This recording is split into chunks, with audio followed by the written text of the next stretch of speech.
Saudara, pemerintah terus berupaya menciptakan ekosistem ekonomi yang bebas dengan praktek pungli untuk menciptakan iklim investasi yang baik. Namun dengan operasi tangkap tangan yang terjerat Wakil Menteri Ketenagakerjaan Immanuel Ebenezer atau Noel terkait dengan dugaan praktek suap pengurusan sertifikat K3 seakan membuka permasalahan yang baru. Untuk membahas lebih lanjut terkait dengan hal ini, kita akan berbincang dengan Koordinator Indonesian Corruption Watch atau ICW, Almas Syafrina. Mbak Almas, terima kasih atas waktunya. Selamat siang. Ya, selamat siang Mas Fajri. Mbak Almas, ini kalau kita lihat dugaan, ini kan masih dugaan ya, kita masih belum tahu status hukumnya ini seperti apa ini. Sebenarnya kami ingin tahu praktek dugaan suap pengurusan sertifikasi K3 ini sifatnya ini sudah sistematis atau seperti apa Mbak sebenarnya? Ya, kalau dari pernyataan KPK ini sudah praktek yang juga berlangsung lama ya, sehingga KPK juga menyebut dugaan uang yang mengalir di kasus korupsi itu juga tidak kecil gitu. Dan kalau dilihat juga dari kasus sebelumnya yang juga ditangani oleh KPK yang bersamaan waktunya dengan kasus dugaan korupsi sertifikasi K3, yaitu terkait dengan izin penggunaan tenaga kerja asing, rasanya ini juga sudah praktik yang lama gitu ya. Memang lahan basah dari Kementerian Ketenagakerjaan adalah pemberian izin seperti ini begitu, yang kemudian dimanfaatkan untuk mendapatkan uang yang seharusnya mereka tidak terima. Berarti ini sebenarnya kalau misalnya kita lihat ini bukan lahan yang maaf koreksi saya jika salah, ini bukan lahan yang memang tidak jarang, ataupun juga ini sebenarnya lahan yang harus sangat diwaspadai akan adanya praktik-praktik seperti ini ya Mbak ya? Iya, betul. Paling tidak kita bisa belajar dari dua kasus yang sedang ditangani oleh KPK, dan ketika kasus ini mencuat ditangani oleh penegak hukum KPK, ini kan banyak juga pihak-pihak yang sudah bersuara begitu ya, bahwa ini bukan praktik yang baru, sehingga pertanyaannya adalah kalau bukan praktik yang baru, lalu selama ini mekanisme mitigasi atau pencegahan agar korupsi di sektor baik itu terkait dengan RPTKA, kemudian juga sertifikasi K3 dan sebagainya itu tidak berulang. Artinya kan selama ini juga tidak ada mekanisme pembenahan itu di Kementerian Ketenagakerjaan. Nah, ini menjadi pertanyaan saya. Sebenarnya mekanismenya itu seperti apa sih Mbak? Ini untuk kalau bisa kita lihat dari secara untuk membuat sertifikasi K3 sendiri hingga akhirnya ada ladang-ladang basah seperti yang Mbak bilang tadi, ini sebenarnya mekanismenya seperti apa? Ya, sebetulnya kita sekarang masih belum tahu ya. Ini dugaan suap atau korupsinya itu di aspek yang mana. Tapi kalau kita lihat dari ketentuan, memang perusahaan itu kan perlu mempunyai K3 ya, keselamatan dan kesehatan kerja. Yang ini dengan bahasa sederhananya intinya ingin menjamin keselamatan kerja begitu. Nah, untuk mekanismenya sebetulnya perusahaan tidak mengurus langsung ke Kementerian Ketenagakerjaan, tapi ada yang namanya tuh agen atau disebutnya PJ K3 gitu ya, penyedia jasa keselamatan dan kesehatan kerja. Nah, kami menduga mungkin yang terjadi saat ini yang sedang ditangani oleh KPK ini adalah pemerasan dari pihak di Kemnaker kepada agen-agen atau penyedia jasa K3 ini, yang mungkin modusnya juga tidak jauh berbeda dari kasus RPTKA terkait dengan tenaga kerja asing begitu ya. Jadi modusnya adalah terkait dengan pemberian sertifikasi dan sebagainya kepada agen-agen PJ K3 ini sendiri. Baik. Tapi Mbak, kalau kita lihat kan tadi seperti yang disampaikan oleh rekan kita yang masih di kantor Kemenaker ini, bahwa malam tadi ini memang masih sempat ada pemeriksaan dan juga beberapa ada kantor ataupun juga ruangan yang disegel gitu Mbak. Tapi sebenarnya kalau kita lihat apakah sudah ada kemungkinan ada audit independen yang dilakukan terhadap proyek ataupun juga regulasi K3 ini sendiri Mbak, yang diduga menjadi proyek suap ya kita ini?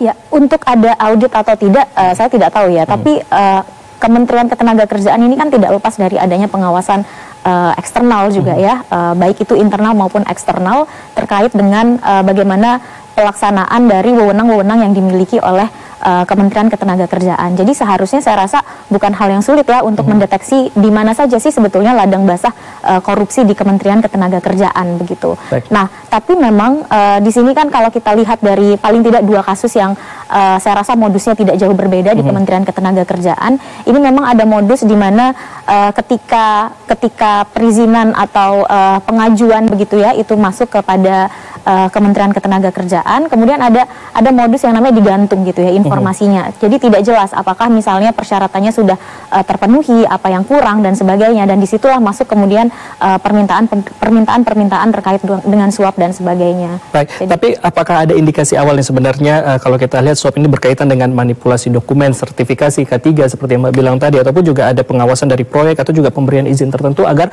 kalau kita lihat dipermudah izin perusahaannya dengan K3 gitu. Ya, bisa jadi terkait dengan kemudahan-kemudahan itu, karena kita tahu sertifikasi K3 itu kan pasti ada persyaratan-persyaratannya ya, untuk terpenuhi, karena ini kan terkait dengan keselamatan dan kesehatan kerja.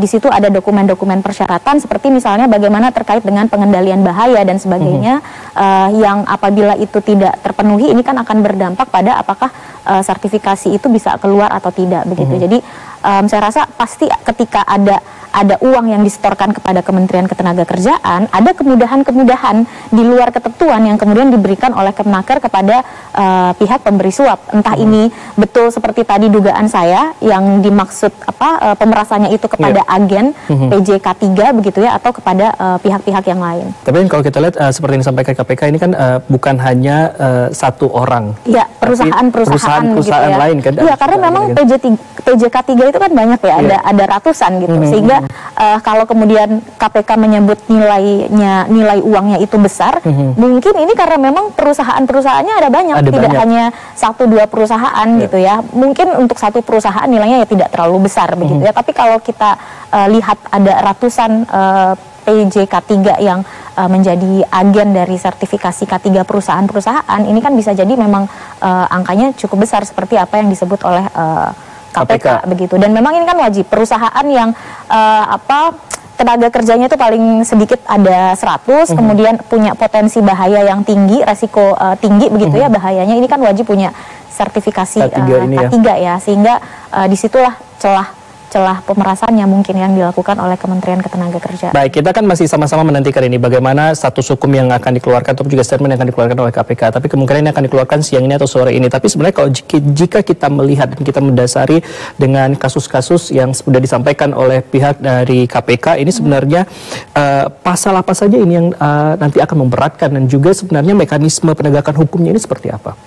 Iya, satu yang kami lihat kalau KPK kan menyebutnya ada dugaan suap atau dugaan pemerasan ya, yang mana kita baru sebatas itu tahunya. Kita belum tahu lebih lanjut misalnya apa sih sebetulnya modus korupsi atau jenis korupsi yang terjadi di kasus ini. Tapi rasanya tidak jauh-jauh dari pasal-pasal mengenai suap ataupun terkait dengan pemerasan yang dilakukan oleh Kemenaker kepada perusahaan-perusahaan tersebut. Dan ini tidak menutup kemungkinan juga kalau misalnya ada pihak-pihak perusahaan atau pemberi suap kemudian yang juga terseret di kasus ini. Karena kita juga belum tahu 10 orang lain yang di OTT bersama dengan menteri ini siapa saja. Apakah seluruhnya adalah pihak Kemenaker atau ada pihak dari perusahaan di mana pada OTT dilakukan itu terjadi transaksi atau seperti apa? Ini kan kita belum mengetahui sejauh itu ya. Makanya ICW juga sangat menunggu. Ini masih berjalan ya waktu 1 kali 24 jamnya untuk KPK menetapkan status dari orang-orang yang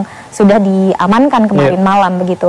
Tetapi kami melihat ketika KPK sudah memutuskan untuk juga membungkus gitu ya, membawa wakil menteri, saya rasa di situ ada dugaan keterlibatan yang kuat dari wakil menteri ini di dugaan kasus yang sedang didalami oleh KPK. Tapi Mbak Almas, ini dari pandangan ICW sendiri, apakah ini sebenarnya ada pola yang sama ataupun juga pola yang serupa di sektor lain yang berkaitan dengan regulasi teknis dan juga keselamatan kerja ini, Mbak?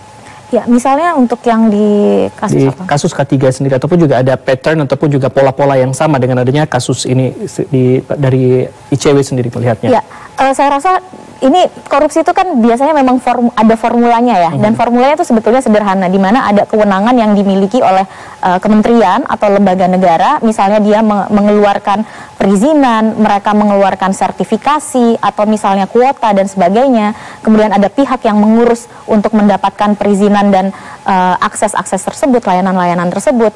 Prosesnya dibuat lama, dibuat tidak jelas dan sebagainya, sehingga di situ ada patternnya, sehingga ada peluang atau celah untuk baik itu inisiatifnya dari pihak swasta yang punya inisiatif untuk memberikan suap agar prosesnya lebih cepat, prosesnya lebih kilat begitu ya, atau bisa jadi itu juga berangkat dari pihak penyelenggara negaranya atau pihak yang punya wewenangnya. Apabila prosesnya mau lebih cepat dan sebagainya, kemudian ditawarkan ada fee yang harus mereka bayarkan. Tapi dengan era modern ataupun juga era digital saat ini, apakah itu masih tetap memungkinkan adanya praktek-praktek seperti itu? Iya, banyak sekali contoh di mana digitalisasi ini gagal ya untuk meminimalisir atau memitigasi korupsi.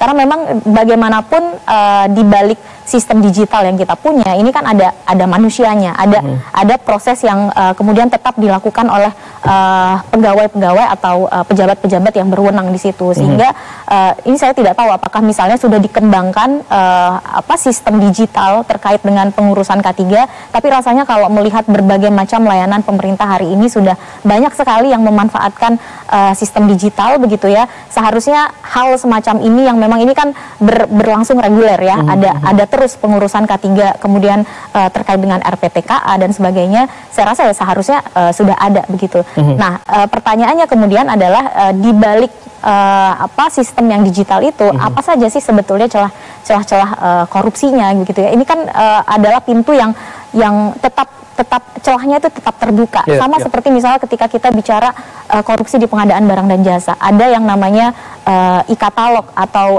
metode e-purchasing begitu ya. Tetapi di balik metode e-purchasing itu kan juga dimungkinkan ada interaksi langsung antara pihak pemerintah dengan pihak swasta yang menggunakan layanan tersebut agar kemudian prosesnya bisa berjalan tidak sesuai dengan ketentuan dan mereka mendapatkan keuntungan yang tidak semestinya. Tapi dari pandangan Mbak Almas ICW sendiri ini sebenarnya bagaimana menilai transparansi pemerintah maupun juga aparat penegak hukum dalam menangani dugaan kasus K3 sertifikat K3 ini sebenarnya? Ya, karena saya tidak tahu ya apakah memang rasanya ini adalah kasus pertama di Kemenaker terkait dengan K3, sebelumnya belum ada begitu ya, sehingga kalau soal transparansi ya kami menunggu informasi dari KPK agar dan pentingnya informasi atau transparansi itu adalah agar kasus ini tidak berhenti di penindakan hukum saja, tetapi kemudian kasus ini juga berdampak pada perbaikan sistem pengurusan K3 itu sendiri di Kementerian Ketenagakerjaan, karena di berbagai kasus korupsi yang lain di mana ketika sudah ada penindakan, ada tersangka dan sebagainya, tetapi tidak diikuti pada perbaikan sistem, sehingga saya rasa di sini KPK juga penting untuk memberi informasi begitu ya kepada publik terkait dengan apa sih sebetulnya modus atau korupsi yang terjadi di dalam pengurusan sertifikasi K3 ini. Tapi sebenarnya bagaimana sebaiknya ini masyarakat sipil juga ikut mengawasi proses penegakan hukum ini atas kasus dugaan suap di sertifikasi ataupun juga sertifikat K3 ini, Mbak. Karena kalau kita ketahui kan kita masih sama-sama menantikan ini siang ini bagaimana kasusnya ini akan bergulir, apakah ada penentuan hukum ataupun juga tidak, kita masih sama-sama menanti. Ya, hal yang pertama kan yang kita tunggu adalah informasi terkait dengan status dari orang-orang yang sudah di OTT oleh KPK ya, karena memang KPK setelah melakukan OTT itu punya waktu yang sangat terbatas, yaitu 1 kali 24 jam untuk menetapkan status orang-orang yang kemudian dibawa dari proses operasi tangkap tangan begitu. Jadi yang pertama tentu yang bisa kita lakukan sementara waktu, karena juga perlu menghormati proses hukum begitu ya. Ini statusnya juga belum tersangka begitu, sehingga kita perlu menunggu informasi tersebut. Selanjutnya ya yang bisa kita lakukan adalah pengawalan agar penindakan kasus yang dilakukan oleh KPK ini ya tidak betul-betul dilakukan secara tuntas ya, tidak hanya misalnya terkait dengan nama-nama, karena bisa jadi ada nama-nama lain di luar nama-nama yang sudah dibawa begitu ya dari proses operasi tangkap tangan. Kemudian hal lain yang saya rasa sangat penting untuk kita bicarakan hari ini, belajar dari kemarin misalnya kasus adanya pemberian bebas bersyarat Setia Novanto dan sebagainya. Kita hari ini menyaksikan bagaimana KPK itu menampilkan ada motor gede dan sebagainya gitu ya, ada aset-aset yang disita dari proses OTT kemarin. Jangan sampai kemudian ini proses yang terlihat heboh dan meriah di awal saja, tapi nanti kemudian di penuntutannya, kemudian di vonis yang dilakukan oleh hakim, itu kemudian ya anti klimaks gitu dibandingkan dengan apa yang publik tonton hari ini. Sehingga harapannya ya penindakan korupsi yang dilakukan oleh KPK, karena rasanya KPK sekarang sedang berupaya keras mengembalikan kinerja mereka begitu ya, sebagai lembaga yang memang dibentuk untuk menindak korupsi kelas kakap begitu. Harapannya ya ini tidak hanya sekedar satu atraksi penindakan hukum yang terlihat wah di awal tetapi nanti loyo di belakang begitu. Sehingga kami di masyarakat sipil yang terus konsisten kami kawal adalah penindakan hukum itu ya dari awal sampai akhir harus konsisten begitu. Penerapan misalnya tuntutan maksimal dan sebagainya. Baik. Tapi sebenarnya itu pada saat operasi tangkap tangan ini, apakah KPK ini masih ataupun juga menginformasikan kepada pejabat negara ataupun juga kepalanya ini, kalau saya akan melakukan OTT kepada pejabat negara yang ini, yang A, B, C, D, itu sebenarnya bagaimana mekanismenya Mbak ini kalau misalnya kita dijabarkan? Ya, kalau OTT harus izin kepada kepalanya ini misalnya siapa, menterinya kah atau bisa menterinya? Iya, saya rasa itu enggak ya Mas ya, karena di kasus ini siapa yang bisa menjamin bahwa menterinya tidak ikut terlibat dalam kasus yang menyangkut wakil menterinya. Ini kan bisa jadi ini kasus berkembang ke mana saja di pihak kementerian itu, bahkan di Irjen dan sebagainya. Kalau lebih tinggi lagi kita ke presiden, ini bagaimana? Tidak ada ketentuan di undang-undang yang mewajibkan KPK misalnya untuk menginformasikan akan dilakukan OTT begitu ya kepada atasan menteri misalnya, yaitu presiden yang sebagai pihak yang punya wewenang untuk memilih menteri, karena menteri ini kan memang adalah pembantunya presiden ya, dipilih oleh presiden. Itu memang tidak ada ketentuan itu, dan prinsipnya sebetulnya sama ya dengan tadi keterangan saya terkait dengan tidak ada pemberitahuan kepada menteri, karena siapa yang bisa menjamin bahwa presiden misalnya juga tidak turut campur dalam kasus-kasus semacam ini begitu. Jadi ini adalah proses yang dilakukan oleh KPK yang harus dihormati oleh berbagai pihak. Justru kalau itu terjadi, ini jadi problem gitu ya, karena artinya kemandirian dan independensi atau kerahasiaan untuk kelancaran proses penindakan yang dilakukan oleh KPK bisa saja bocor, apalagi OTT ini kan penting sekali informasinya untuk dijaga ya, karena kalau bocor ya bisa jadi KPK gagal dalam hal melakukan OTT itu sendiri. Baik. Tapi kalau misalnya kita lihat sendiri ini kan wakil menteri pertama itu pun juga di kabinet ya, Pak Prabowo ini baru saat terjadinya hal operasi tangkap tangan ini. Tapi apakah ada kemungkinan ini akan adanya reshuffle, pergantian dengan secara cepat usai ditetapkan status hukumnya ini? Apakah ada kemungkinan dengan sangat cepat saya akan diganti atau seperti apa sebenarnya? Ya, pertama pasti saya yakin presiden juga pasti akan menunggu informasi lebih lanjut ya dari KPK terkait dengan status hukum.